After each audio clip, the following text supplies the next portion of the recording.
প্রিয় নবম ভোকেশনাল শ্রেণীর শিক্ষার্থী বন্ধুরা, তোমাদের জন্য ব্যাকরণের আরও একটা ক্লাস নিয়ে আসলাম। এটা খুবই ইম্পর্টেন্ট একটা ক্লাস। বাংলা ভাষায় সাধু ও চলিত রীতির পার্থক্য বুঝিয়ে দাও। এই প্রশ্নটা যদি আসে তোমাদের পরীক্ষায়, তাহলে লিখবে কিভাবে? ঠিক আছে, তো আমরা সরাসরি বক্সের মাধ্যমে বুঝাই দেবো।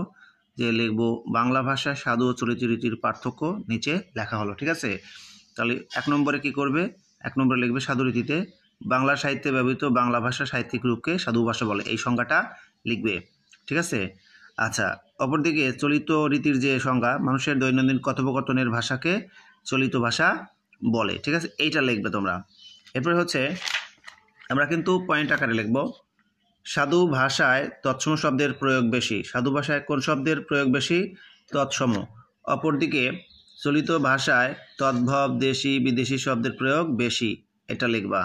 তারপরে লিখবা হচ্ছে সাধু ভাষায় সন্ধি সমাসের আধিক্য লক্ষণীয়, আর এইখানে চলিত ভাষায় সন্ধি সমাস বর্জনীয়।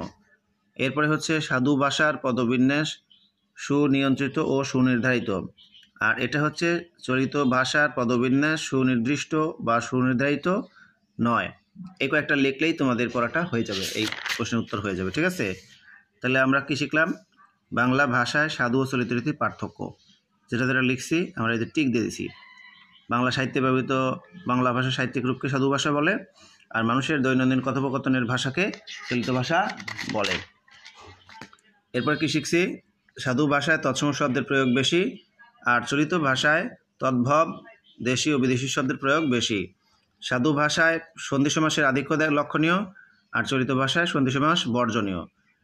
সাধু ভাষার পদবিন্যাস সুনিয়ন্ত্রিত ও সুনির্ধারিত, আর চলিত ভাষার পদবিন্যাস সুনির্দিষ্ট বা সুনির্ধারিত নয়। এটা লিখলেই এই পড়াটা হয়ে যাবে।